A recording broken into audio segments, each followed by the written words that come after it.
Chaliye, so let's start the topic individual differences. So these are the questions which have been asked. What are the questions?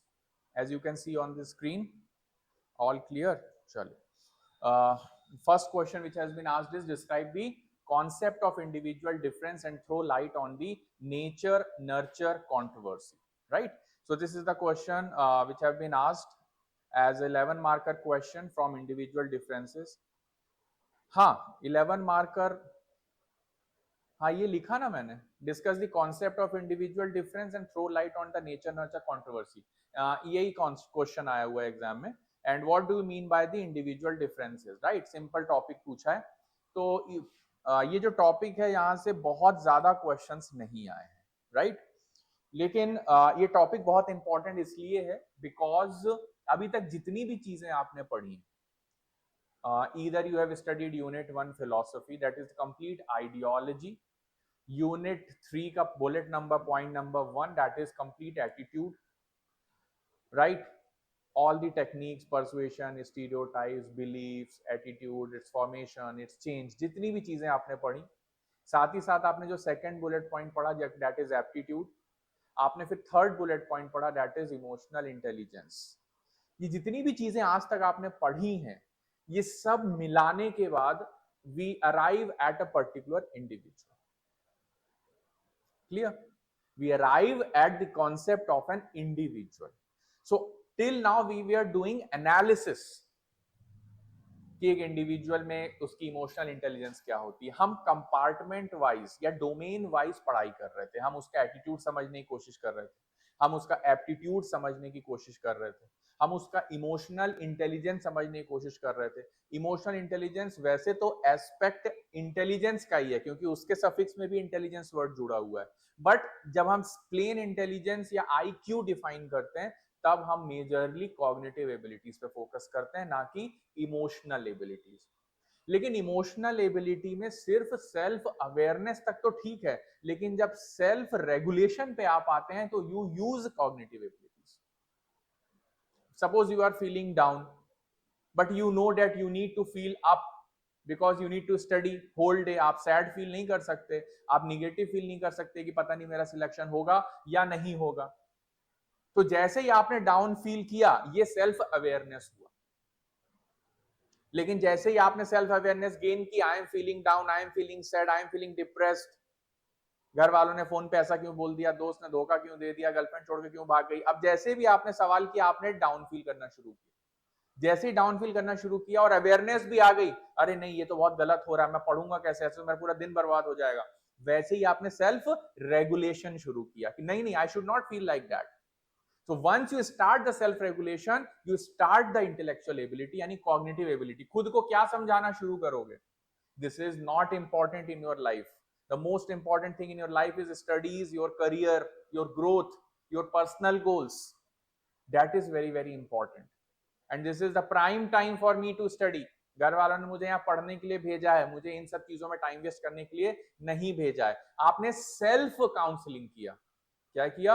Self counselling किया. This is the process. जब आपने definition पढ़ी थी आई की monitoring, तो monitor करना और उसको मैनेज करना, दो वर्ड आपने सीखे. मॉनिटर के अंदर रिकॉग्नाइज एंड अंडरस्टैंड, वो तो आपने सेल्फ अवेयरनेस प्रोसेस में कर लिया. देन मैनेजिंग स्टेज आ गई, सेल्फ रेगुलेशन स्टेज आ गई.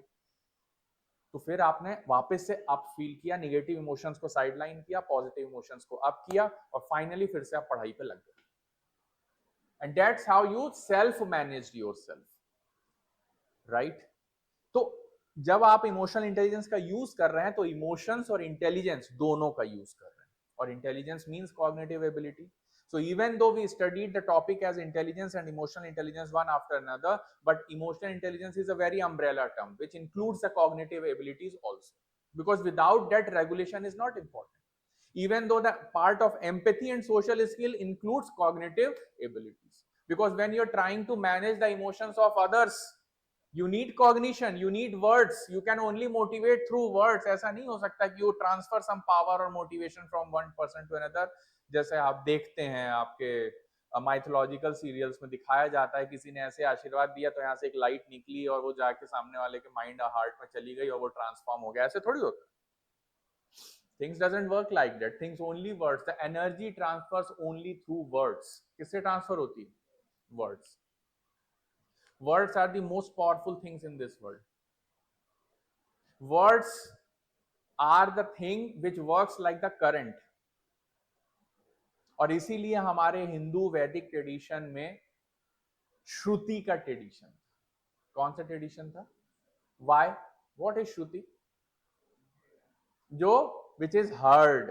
और वो नॉलेज भी कैसे ट्रांसफर होता है? Only by listening at the feet, by sitting और at the feet of the guru, the mentor. और जो सुनता है उसको क्या बोलते हैं? श्रावक. हमारे हिंदुइज्म में ट्रेडिशन में जो सुनने वाला बैठा है वो क्या है? श्रावक. वो ना साधु है ना संत. साधु और संत ईगोइस्टिक लोग, वो सुनने के लिए नहीं बैठे, वो सेल्फ एस्टीम में खोए हुए हैं. श्रावक जो है ईगोलेस लिसन कर रहा है. इसलिए उस शब्द का क्या मीनिंग है? Listening without ego, listening without filter. अगर आपको मेरी सोल से अपनी सोल में एनर्जी ट्रांसफर करवानी है तो आपको फिजिकल और मेंटल ब्लॉकेजेस हटाने पड़ेंगे, तभी तो मैं आपकी सोल को टच कर पाऊंगा. भाई सीधी सी बात है. यस और नो? क्या मतलब हुआ इस लाइन का? शब्द प्रमाण, शब्द ब्रह्म. सर नेचर नर्चर पे एक 11 मार्कर भी आया. हाँ, शब्द ब्रह्म पढ़ चुके हैं हम. किसने दिया था शब्द ब्रह्म कॉन्सेप्ट, इस फुट थ्योरी? किसने दिया था? भर्तृहरि ने दिया था. Very good. हम उसी पे टॉपिक पे बात कर रहे हैं, बेसिकली उसकी इंपॉर्टेंस समझने की कोशिश कर रहे हैं. बट मैं ये बोल रहा हूं कि जब तक ट्रांसमीटर और रिसीवर एक दूसरे को लेके ओपन नहीं रहेंगे, और ओपन का मतलब है ब्लॉकेजेस रिमूव नहीं करेंगे, तब तक सिग्नल रिसीव नहीं होगा. आप बहुत अंदर बैठ जाते हैं किसी रूम में तो आपका सिग्नल वीक हो जाता है. क्यों? क्योंकि प्रोवाइड ब्लॉकेजेस. तो हम बात कर रहे हैं कॉन्सेप्ट ऑफ इमोशंस की, इमोशनल ट्रांसफर की. एक बहुत ही स्पिरिचुअल स्टोरी जो है रामकृष्ण परमहंस जी की, कि उन्होंने पैर मार दिया था स्वामी विवेकानंद जी के चेस्ट पे. राइट? सिर्फ टच करके उन्होंने एनर्जी ट्रांसफर कर दी, तो उनको एकदम से ब्रह्मांड हिलता हुआ दिखने लगा था. पागल हो गए थे, बोले ये क्या कर रहे हो मेरे साथ, मत करो. मेरा घर बार है, मम्मी पापा है, मेरे भाई बहन है, मैं नॉर्मल ह्यूमन बीइंग हूँ. I am not like you कि सब छोड़ छाड़ के पुजारी बन गया हूँ दशमेश्वर मंदिर का, तो सॉरी दक्षिणेश्वर मंदिर का. तो ये सब मत करना आज के बाद मेरे साथ. Because he was so afraid. इतना डर गए थे. कैसे ट्रांसफर हो गया? सो इमोशंस अगर आपको ट्रांसफर करने हैं, जैसे आज भी अभी मैं क्लास ले रहा हूँ, बट आप लोग इक्वली रिसीव नहीं कर रहे हो मेरे वर्ड्स, क्योंकि जब आप सुन रहे हो तो अपना दिमाग लगा रहे हो. अच्छा ये बोल रहे हैं, हाँ मुझे पता है, हाँ हाँ हाँ कौन सी बड़ी बात बोल दी इसने, ठीक है. मुझे ये आपके बैक ऑफ द माइंड चलता रहता है, क्योंकि हम लोग बहुत रैशनल लोग हो गए हैं. हमें लगता है हमें सब आता है, सामने वाला क्या ही हमें समझा देगा. इस एटीट्यूड के साथ हम दिन भर घूमते हैं. इसलिए जब हम क्लास में बैठते हैं या ऑनलाइन सुन रहे हो चाहे ऑफलाइन बैठे हो, हमारे बैक ऑफ द माइंड कुछ चलता ही रहता है.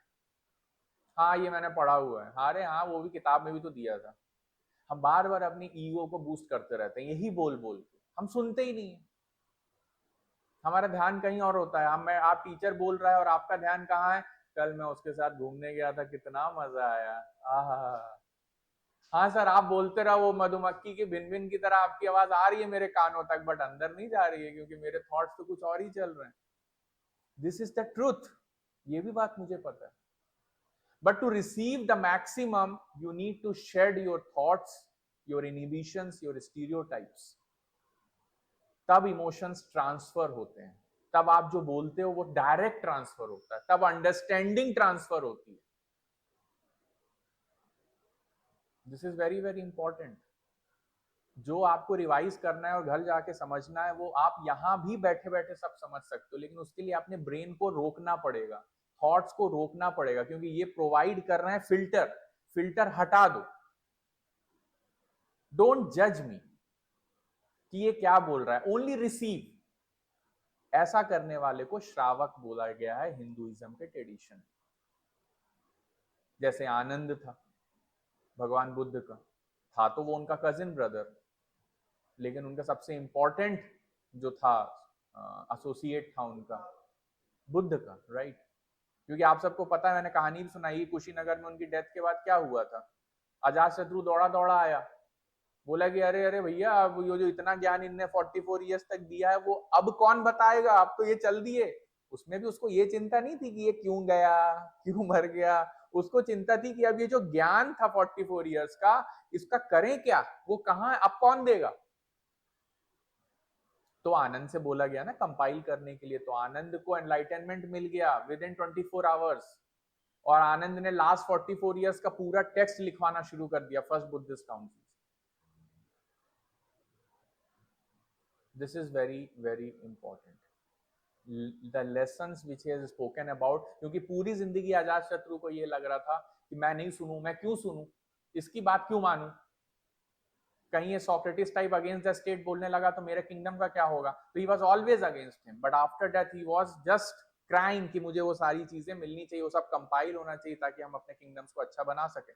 मुद्दे की बात ये है, हम जितना भी इमोशनल इंटेलिजेंस पढ़ लें, हम जितना भी इंटेलिजेंस पढ़ लें, हम जितना भी एप्टीट्यूड पढ़ लें, एटीट्यूड पढ़ लें, अल्टीमेटली जब हम एक इंडिविजुअल से रिएक्ट करते हैं, इंटरेक्शन करते हैं, तो वो इंडिविजुअल कुछ अजीब ही बिहेव करता है, और तब हमको रियलाइज होता है कि आज तक की हमने जितनी भी स्टडीज की हैं रिलेटेड टू इंडिविजुअल, वो सारी की सारी कहीं ना कहीं फेल हो रही हैं। क्या हो रही हैं? फेल हो रही हैं। हमें क्यों नहीं समझ में आ रहा कि ये पर्टिकुलर इंडिविजुअल इतनी सारी पढ़ाई करने के बाद भी हमारे प्रेडिक्शंस के अकॉर्डिंग बिहेव क्यों नहीं कर रहा है। This is very very important point for all of you. तो यहां पे कुछ बड़े बड़े महारथी कूदते हैं थ्योरीज देने के लिए। उनमें से एक सबसे इंपॉर्टेंट ट्रेड थ्योरी है जिसमें बिग 5 पर्सनालिटी मॉडल आता है, right, there are multiple theories related to that, जिसमें से एक ट्रेड बेस्ड थ्योरी है जिसमें बिग 5 पर्सनालिटी मॉडल या ओशन मॉडल बोला गया है। एक इंपॉर्टेंट थ्योरी है विच इज कॉल्ड एज, कहां गई हमारी theory, sorry, which is called as Myers-Briggs type indicator theory. This theory is again very very important to understand the type of individuals.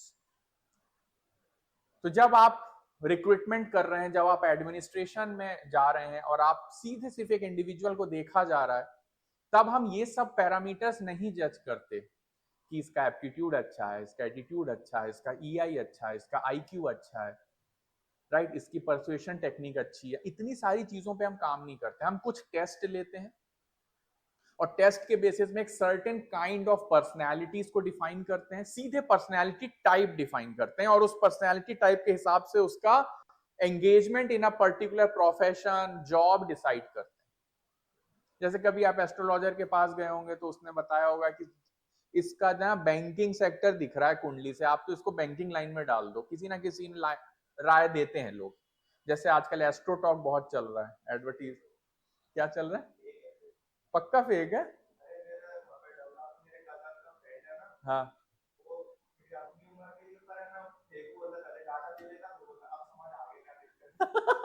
सभी यही करते हैं। तो जनरली लोग प्रेडिक्ट करते हैं कि सिर्फ कुंडली देख के प्रेडिक्ट करते हैं कि आपको किस फील्ड में जाना चाहिए। राइट, बट हम साइकोलॉजी की बात कर रहे हैं, एस्ट्रोलॉजी की नहीं। तो साइकोलॉजी में कुछ टेस्ट होते हैं जिससे हम समझते हैं कि इंडिविजुअल्स कितनी तरह के हो सकते हैं, right? These are again very very important. So let's first define what do you mean by the individual differences. पहले हम इसको डिफाइन करने की कोशिश करते हैं, लिखिएगा the definition.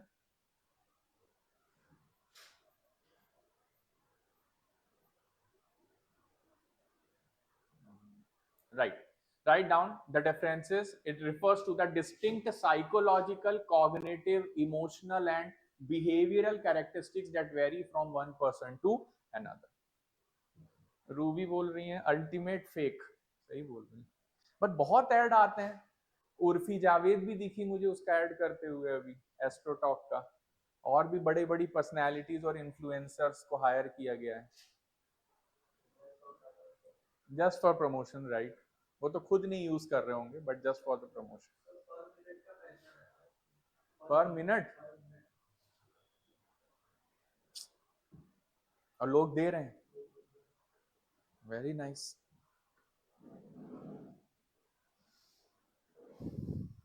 एस्ट्रोटॉक, दो तीन के ऐड बार बार आते हैं आजकल सोशल मीडिया में, ट्राया, एस्ट्रोटॉक, ये 2-3 के ऐड तो आपको मिल ही जाएंगे। आप जैसे ही सोशल मीडिया ओपन करेंगे, specially the YouTube, you will find the ads.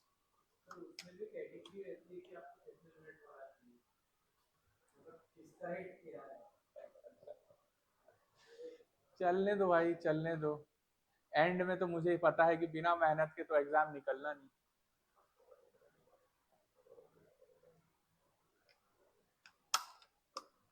है, कि नहीं?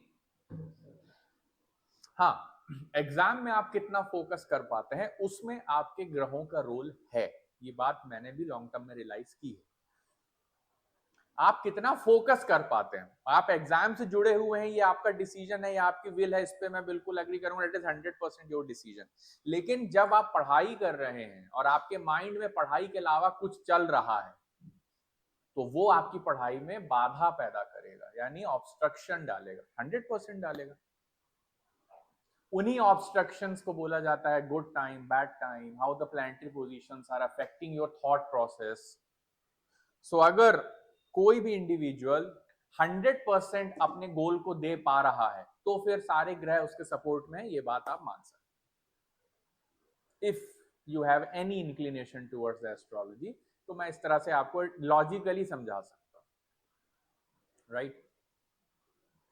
Because we human beings have multiple goals in our life, and multiple goals based on multiple desires, and when we operate, these desires comes in conflict with each other and wastes our energy, and that's why we are not able to in fact the focus on one thing 100%। जैसे मैंने अर्जुन की मछली की आंख वाली कहानी, चिड़िया की आंख वाली कहानी, एक उसके बचपन की कहानी है और एक बड़े होने के बाद की कहानी है, दोनों में समझाया गया है कि what is the meaning of focus. So focus is very important.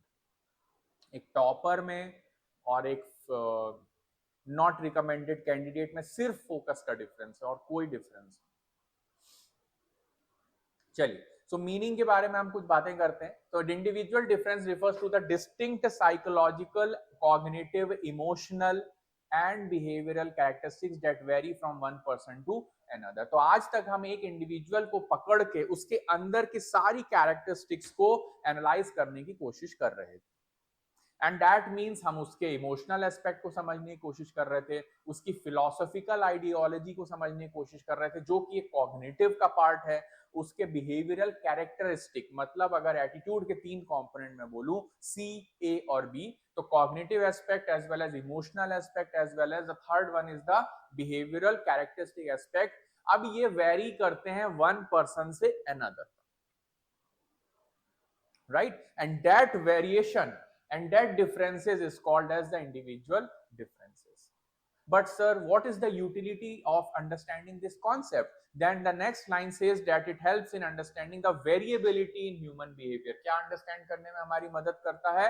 The variability in the human behavior. A variability including the responses, abilities and the social functioning. तो ये behavioral aspect हो गया, ये cognitive aspect हो गया और ये emotional aspect। तो तीनों को understand करने में और उसकी variability को समझने में मदद करता है। अब मैं इसकी और एक थोड़ी concise definition आपको दूं तो you can write it refers to the unique traits and behaviors that vary across individual. This is the shortest definition you can write in a 2-marker question. Shortest definition you can write in a 2-marker question. Exhaust fan बंद कर देना, ठंडी हवा बाहर जा रही, right? So you can write this definition refers to unique traits and behaviors that vary across individuals. Clear? चलिए, अब नेक्स्ट क्वेश्चन आएगा आपका 2 मार्कर भी हो सकता है या 7 मार्कर भी हो सकता है। What is the importance of understanding individual differences?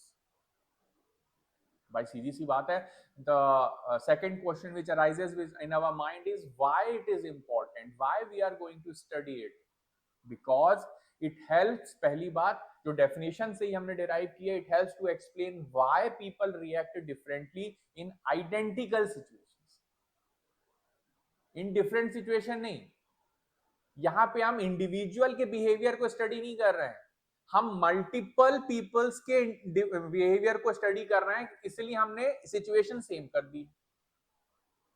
एक ही सिचुएशन में कैसे अलग अलग इंडिविजुअल अलग अलग बिहेव करता है, ये समझना ही इंडिविजुअल डिफरेंसेस की फाउंडेशन को रखता है। तो as a layman, when I interact with any individual, or if I'm a part of a group in a particular situation, I may behave differently, another person may behave differently, and that is 100% going to occur. So the psychologists sit around and think that why it is happening. और हम ये बोलते हैं कि every individual is unique. Every individual is unique. Unique in terms of what? Traits and behavior. Traits and behavior. Every individual is unique. Why there are differences? तो अब हम जो अप्रोच कर रहे हैं, एक इंडिविजुअल को बहुत होलिस्टिक मैनर में अप्रोच कर रहे हैं। मुझे नहीं जानना कि आपका बहुत ज्यादा आपके मदर फादर ने आपको कैसे अपब्रिंगिंग दी, आपका क्या एटीट्यूड है, डिटेलिंग में नहीं। मैं सीधे सीधे कुछ टेस्ट लेना चाहता हूं, कुछ पर्सनैलिटी टाइप्स डिफाइन करना चाहता हूं। Suppose you have interacted with a person for a small period of time, 5 to 10 minutes, and suddenly someone asks you, what do you think about that person A or person B? You will directly talk in terms of, यार काफी extrovert type का बंदा है, काफी introvert type का बंदा है, काफी reserve है, काफी open है, काफी expressive है। इस तरह के शब्दों का आप यूज करते हैं, you use these words to explain the personality type. उस समय तो आप नहीं बोलते positive attitude, negative attitude, we are talking about the personality types. अब हमको डिटेल में नहीं जाना, हम ओवरऑल आपका जो भी है, हम एक पर्सनैलिटी डिफाइन करेंगे और एक इंडिविजुअल को नॉर्मली जज करेंगे या उसको इवेल्युएट करेंगे। तो साइकोलॉजी के आप पीक पे आ गए हैं। After studying philosophy, attitude, aptitude, EI, अब आप पूरे इंडिविजुअल को समझने के बाद या उसको कैटेगराइज करने की स्थिति में आ चुके हैं, यानी कंडीशंस में आ चुके हैं, और अब आप उनके पर्सनैलिटी टाइप्स को डिफाइन करना शुरू करेंगे। And these are the things in which we generally talk. हम किसी से मिलते हैं तो हम जनरली थोड़ी बोलते हैं इसका ईक्यू अच्छा है, इसका ईआई अच्छा है, इसका आईक्यू अच्छा, हम ऐसी बातें नहीं करते हैं। जब कोई हमसे कॉज पूछता है कि why a particular person is behaving in a certain way, तो आप उसका क्वेश्चन का आंसर दे सकते हो कि भाई इसका ईआई ज्यादा अच्छा है, शायद इसलिए ये इस तरह से बिहेव कर रहा है, इसका आईक्यू ज्यादा अच्छा है इसलिए इसका बिहेवियर इस तरह का है। Sometimes you know about a person, he has studied in a very prestigious institution. Suppose he is from the research background, तो आप definitely बोलोगे भाई he is a person with high IQ. He has a scientist oriented mind, research oriented mind, right? कोई IISc में जा रहा है तो आप क्या बोलोगे, भाई रिसर्च ओरिएंटेड है, साइंटिफिक माइंड है। IITs में जा रहा है, टेक्नोलॉजिकल माइंड है, इनोवेटिव माइंड है, मैथमेटिकल कैलकुलेशंस उसके बहुत स्ट्रांग है, he has some of the cognitive abilities. तो ये सब आप तब बोलोगे जब आपके लिए कोई बहुत इंक्वायरी करेगा कि ऐसा क्यों है ये particular person. But in general he is very geeky kind of person, he is a nerd, he is always into himself, ये किताबी कीड़ा है। आप इन शब्दों का यूज करते हैं जब एक पर्सनैलिटी टाइप को डिफाइन करते हैं, यस और नो। आप एक दो लाइन में सम अप कर देते हो, इस टाइप का है भाई, छोड़ अपन से नहीं जमेगी इसकी, right, let him be there in his own place. So individual difference के जो एसेंशियल्स हैं, why it is important, it is essential for customizing education, how that particular personality type must be educated in a certain manner so that he can manifest his potential and his manifest his divinity and excel in his life. और यहाँ पे एक बहुत important बात आती है, talent spotting. जैसे आप जानते हैं ना कि चाइना में बहुत यंग एज में टैलेंट स्पॉट किया जाता है, किस लिए, ताकि उन्हें अपने उस फील्ड में ही ट्रेन किया जाए whole life, whatever, whether good in studies, good in sports or something like that. तो वहां के जो ओलंपियंस हैं वो 3-4 साल से ही उनको पिक कर लेते हैं। टैलेंट स्पॉट करते हैं और फिर उसकी पूरी लाइफ उसको उसी तरह से ट्रेन किया जाता है। यस और नो? आपने यू हैव सीन, आपने मल्टीपल रील्स देखी होंगी सोशल मीडिया में जिसमें दिखाते हैं a kid in China, a kid in India at the age of 4 years 6 years. वहां का बच्चा एकदम एक्सरसाइज कर रहा है, फिजिकली अपने आप को ट्रेन कर रहा है, और इंडिया का बच्चा रील देख रहा है। That's it. So this is the difference. How early you identify those traits, those talents is going to create a huge difference in your life. तो पहला पॉइंट, इंडिविजुअल को समझ के उसको हमको क्या करना है, पर्टिकुलर टाइप ऑफ एजुकेशन देना है। दूसरी बात, it helps in, third, it helps in governance. हमारा पर्पस तो ये है, हम तो इसलिए पढ़ रहे हैं कि why, how individual differences can help you in governance and the workplace management and the workplace management. And if a particular person is in disadvantaged position and a person with disability is there, how can we support those individuals with special needs? Yes or no? Yes. It creates more inclusive systems and policies. तो ultimately governance से ये वाला point related है, sorry, governance से ये वाला जो point है वो रिलेटेड है, और क्या बोल रहा है, it creates more inclusive systems and policies. Yes, this is right. Online में सब नोट करते जाएंगे जो भी स्टूडेंट्स हैं, राइट। अब हम देखते हैं what are the key factors influencing individual differences. ये क्वेश्चन आपके एग्जाम में डायरेक्ट आएगा। ये क्वेश्चन आपके एग्जाम में क्या आने वाला है, डायरेक्ट आने वाला है।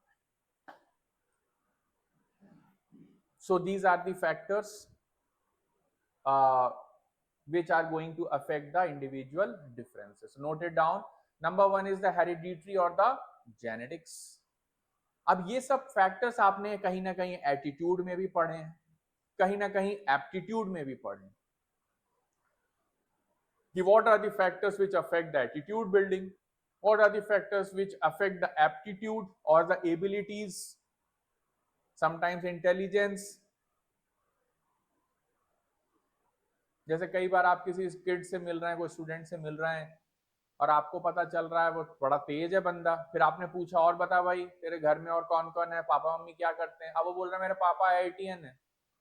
अब वो बोल रहा है उसके पापा आईआईटीएन है, मतलब उनने 1980 या 1990 में आईआईटी निकाला था, तो वो उस समय के तेज लोग में से एक है, स्मार्ट लोगों में से एक है। तो आप जैसे ही सुनोगे आप क्या बोलोगे, अरे भाई जेनेटिक है, इसमें इसका कोई रोल नहीं है, इसको मिला है, गिफ्ट मिला है, हेरिडिटरी जेनेटिक्स है भाई, जब इसके पापा आईआईटीएन थे तो ये तो तेज होगा ही होगा। आप ऐसे बोल के तुरंत जस्टिफाई करते हो सामने वाले की स्किल या टैलेंट को, और फिर आप रिलैक्स हो जाते हो। और आपने सवाल क्यों किया फर्स्ट प्लेस पे, क्योंकि आपने इंडिविजुअल डिफरेंस को स्पॉट किया कि मैं भी यार 20 साल का हूं, ये भी 20 साल का है, but how he can be so smart, so intellectually grown with high IQ, मेरी और इसकी एजुकेशन में क्या डिफरेंस है, मेरी और इसकी अपब्रिंगिंग में क्या डिफरेंस है। तो सबसे पहला फैक्टर तो आप जेनेटिक्स को ही सोचते हो कि भैया मेरे घर में तो आज तक कोई इतना आईआईटीएन या पढ़ाई को इतना वैल्यू करने वाला फैमिली नहीं थी, इसलिए शायद मैं इस टाइप का बना। बट सामने वाले के घर में, because I have been with a person, कई बार मैंने बताया है, my roommate was all India rank 14 and his father was IITian from in 1980s from IIT KGP Kharagpur, and then his father joined Tata Nagar TISCO Jamshedpur plant and spent his whole life there in a very good rank. I'm talking just 10-15 years back situation. So that genetic factors affect, but yes, it must be nurtured. It must be nurtured accordingly, then only that flower will be completely grown or blossom, right? So next is the environment. Second, यहाँ पे nurture का category आ गया, पहले में nature आ गया यानी genetic coding है भाई, सेकंड में नर्चर आ गया, मतलब how environment supports, what is your cultural background, what are your social norms, what are your peer influences, what are your life experiences, right? What आप कहाँ से बिलोंग करते हैं? आप लोग कहाँ कहाँ से हैं? एक तो राजगढ़ से हैं, आप बैतूल से हैं, और आप ग्वालियर से। बिल्कुल सही बात है भाई। तो आप तीनों का जेंडर स्टीरियोटाइप्स क्या है अबाउट गर्ल्स? भाई आप लड़कियों के बारे में what are the general point of views you have about their skills, abilities और एटीट्यूड? तीनों के अलग होंगे, ऑब्वियस सी बात है। आप काफी अच्छी अच्छी बातें बोल रहे हैं, लेकिन इतने पॉजिटिव है आपके स्टीरियोटाइप्स?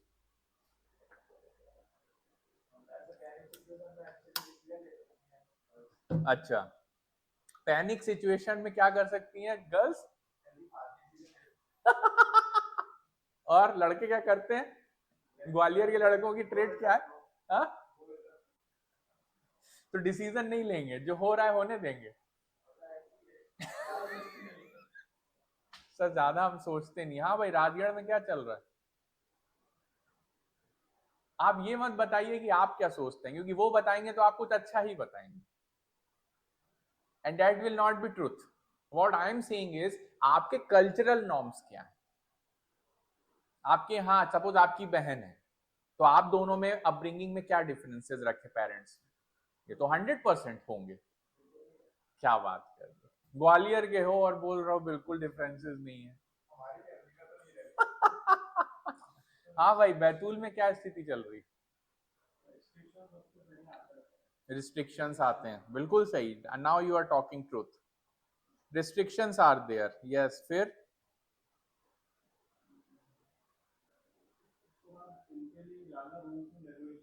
ज्यादा बाउंडेशंस होती हैं। एग्जैक्ट वर्ड क्या है? बाउंडेशंस होती हैं, राइट।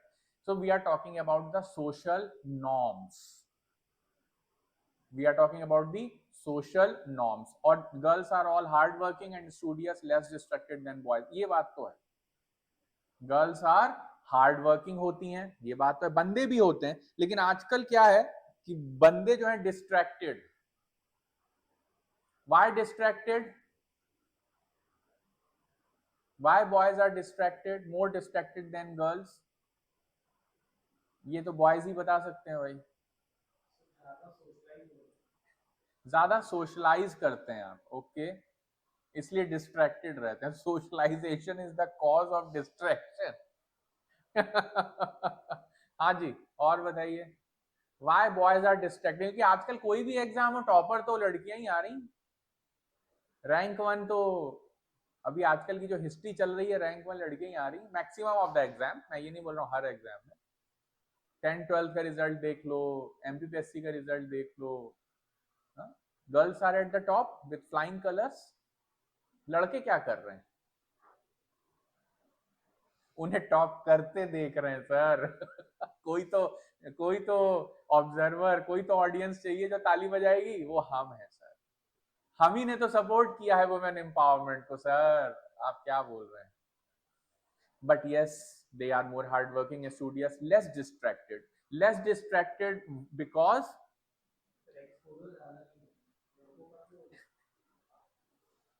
भाई लड़कियां एक्सपोजर के बाद भी फोकस्ड रहती हैं, मैं ये बता दूं आपको।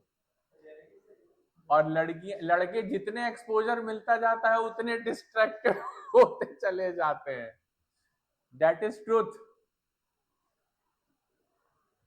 लड़कियों को फर्क नहीं पड़ता। लड़कियां एक्सपोजर को एज एन एक्सपीरियंस एसिमुलेट कर लेती हैं, लेकिन अपनी कोर कॉम्पिटेंसी और फोकस को कॉम्प्रोमाइज नहीं करती।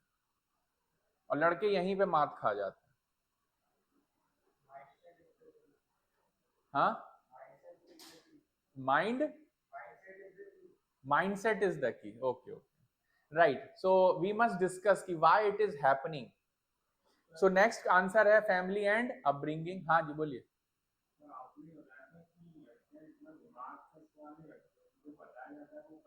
उनका ईआई हाई होता है। ईआई हाई होता है, emotional intelligence. They quickly understand that a particular idea is for their benefit or not, a particular person is for benefit or not. जैसे आप पढ़ रहे हैं, आपका फ्रेंड आया, बोला यार चाय पीने चल। अब आप क्या सोचोगे? मैंने चाय नहीं पी तो यार मेरी दोस्ती एट स्टेक हो जाएगी, राइट? अब आप मन में मन ही मन सोच रहे हो मेरे लिए दोस्ती भी इंपॉर्टेंट है, पढ़ाई भी इंपॉर्टेंट है, तो क्या करूं? ठीक है, 5-10 मिनट की चाय पीने से पढ़ाई थोड़ी डिस्टर्ब हो जाएगी, तो मैं चाय पीने चलता हूं, दोस्ती बनाना भी जरूरी है। ये ऐसा सोचते हैं। अब उसी सिचुएशन में एक गर्ल कैसे अप्रोच करेगी? वो सीधे बोल देगी, चाय हाँ तू बना लिए तो लाके दे दे, क्योंकि अभी मेरा पढ़ाई का टाइम है। They talk very very honestly and truthfully, and the other girls are also like that, that's why कोई बुरा नहीं मान रहा है। और अगर किसी ने प्रेशर भी डाला तो भाई सीधे बोल देंगे, देख भाई मेरे घर से बहुत प्रेशर है, मेरा एग्जाम सर पर, ठीक है, पढ़ना मेरे लिए बहुत जरूरी है। तो nobody is taking offence. लड़के ये सब बोलने के पहले ही सोच लेते हैं कि अगर मैंने बोल दिया कि मुझे पढ़ना है तो हमारी दोस्ती का क्या होगा। ये इस डर में they take wrong decisions, they never prioritize well, and that's why they suffer. So you need to understand things कि भाई सामने वाले की प्रायोरिटी क्या है, और अगर कोई दोस्त आपकी प्रायोरिटी नहीं समझ रहा है तो वो दोस्त कहलाने लायक ही नहीं है। ये डेफिनेशन लड़कों की लेकिन है नहीं, लेकिन होनी यही चाहिए।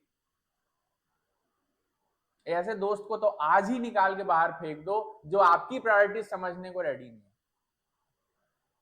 नहीं तो क्या फायदा ऐसी friendship, right? So norms, education and learning, how you develop the critical thinking, emotional maturity, social adaptability, motivation, goal orientation, ambition, persistence, emotional intelligence, self awareness, empathy, emotional regulation, social conditionings like behavior shaped by rewards, punishments, and the societal feedbacks, health and physiology, that is physical and mental health influencing behavior and the coping mechanism. This is very very important. Like जैसे आजकल आपने सुना होगा, going to the gym और hitting the gym just for make a very good and healthy body helps in developing mental strength also, it helps, yes.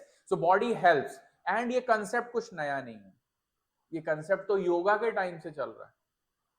A strong body, flexible body with straight spine will give you more control of your own thoughts, and more you are in the control of your thoughts, more your mental strength would be, more will be the willpower.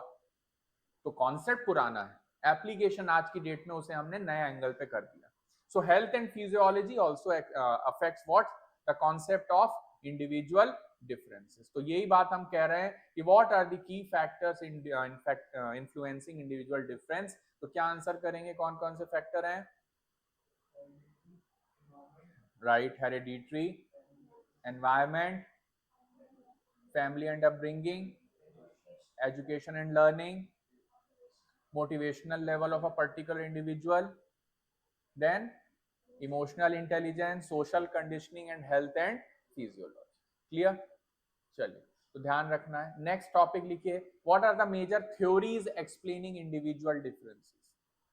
What are the major theories explaining individual differences? We will try to study the one theory today, we will deal with another theory tomorrow, but what is the theory saying? The first theory is trait based theory. The first theory is the trait based theory.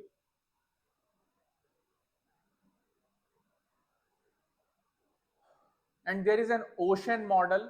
हो सकता है exam में big 5 personality model पूछ ले, या पूछ ले ocean model, यानी openness, conscientiousness, extraversion, agreeableness and neuroticism.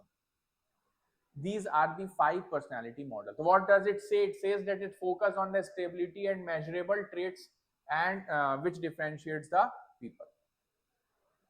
Which differentiates the people. Clear?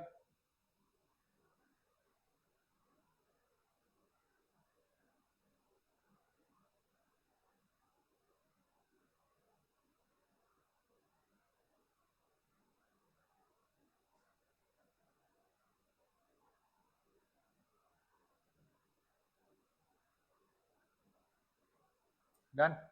So it focuses on a stable and measurable trait that differentiate people. What are those for big 5 personality model? अगर 2 marker में आ गया what is trait based theory, so you just answer these 2 bullet points. The first one about the theory, the second one is the big 5 personality model. It proposes, which is called as openness, conscientiousness, extroversion, agreeableness and neuroticism. अब हो सकता है आपके पास 7 marker question आ जाए, what is trait based theory, तो आप ये 5 ocean model को थोड़ा सा डिटेल में बताएंगे. Write down the next point. उसके बाद 11 मार्कर में आ जाए तो उसके लिए भी हमारे पास कंटेंट है. But first thing, openness. Openness means creativity, imagination and receptiveness to new experiences. That is the ocean model. O, openness.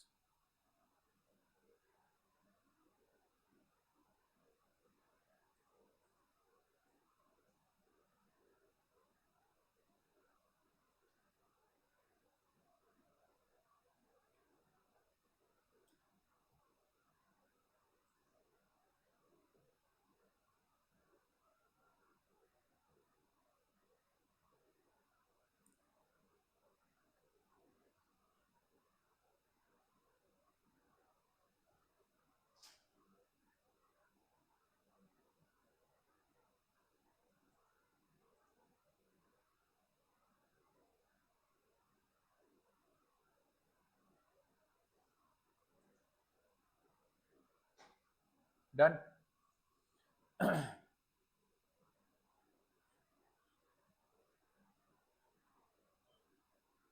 Discipline consciousness का मतलब क्या है? Discipline, reliability, attention to details and goal orientation. This is more related to your like dedicated, more accountable or more integrity. ठीक है? Dedication, discipline, reliability, attention to details and goal orientation. Extroversion means how sociable you are. Sociability, enthusiasm and the assertiveness. This is related to extraversion. This is related to extraversion. Right? This is related to extraversion. Next is agreeableness. That is kindness, cooperativeness, empathy and altruism. What is the next thing? Neuroticism. That is emotional instability and anxiety. Stability नहीं लिखेंगे. Neuroticism is related to instability and anxiety.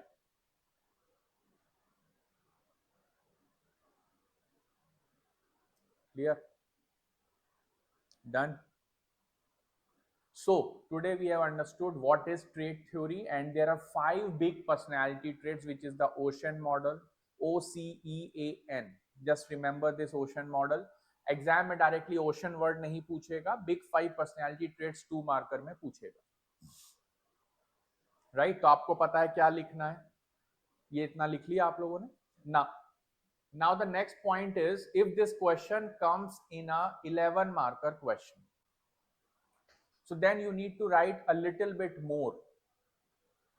You can draw this table also. It will be just kind of revision to all of you. I have added some more keywords to describe this particular trait. Right? And in every trait, there is a degree. You are more open or less open. You are more sociable, you are less sociable. You are higher in terms of neuroticism, you are lower in terms of neuroticism. So there will be degree, variation of degree. Just to keep that in mind. याद रखना इस बात का कि degree होगी हर trait में. किसी भी इंडिविजुअल में ऑल 5 डिपार्टमेंट्स हाई नहीं हो सकते. हमने सिर्फ ट्रेट्स डिफाइन किए हैं, उस पे हमने टैग या डिग्री नहीं लगाया कि कितनी ज्यादा या कितनी कम. तो मैं यही बोलने की कोशिश कर रहा हूं कि अगर किसी में न्यूरोटिसिज्म लो है, तो लो स्कोर का मतलब क्या हो गया? काम एंड क्या हो गया? काम एंड रेजिलिएंट. बात समझ में आई? क्योंकि न्यूरोटिसिज्म को आपने कैसे डिफाइन किया था? इनस्टेबिलिटी और एंजाइटी के साथ डिफाइन किया था. यस और no?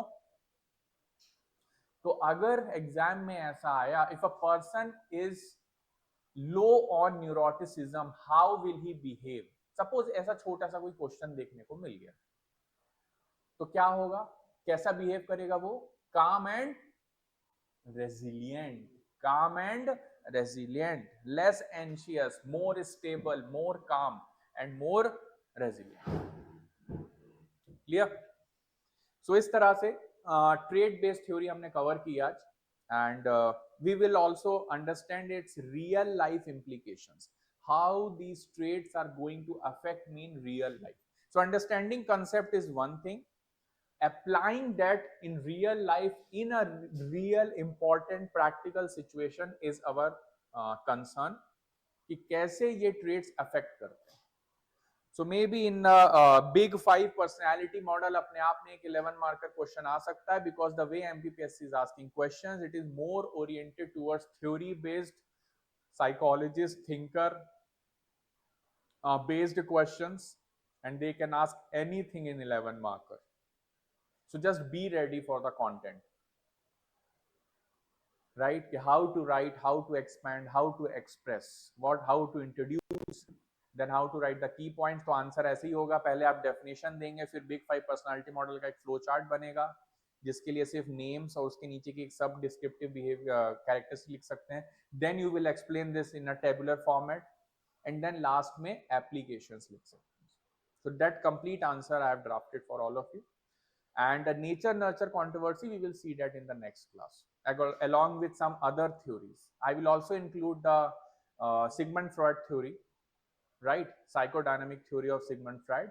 What is the concept of id, ego and super ego also in the next class. So please ध्यान से उस क्लास को अटेंड करेंगे, समझेंगे और रिलेट करेंगे with our concept of human individual behaviour. Right, online में जितने भी स्टूडेंट्स अभी देख रहे हैं, specially Abhishek, Akshar, Divyanshi, Amisha, Harsh, Vinay, Rohan, Pradeep, Vaibhav, Ruby, Nitya, Virat, so many students are there. आप सभी से को सजेशन है मेरा कि नेक्स्ट क्लास मिस ना करें, because we are going to study very important topics. Clear? चलिए, so that's all for today. मिलते हैं नेक्स्ट क्लास में, तब तक के लिए थैंक यू वेरी मच.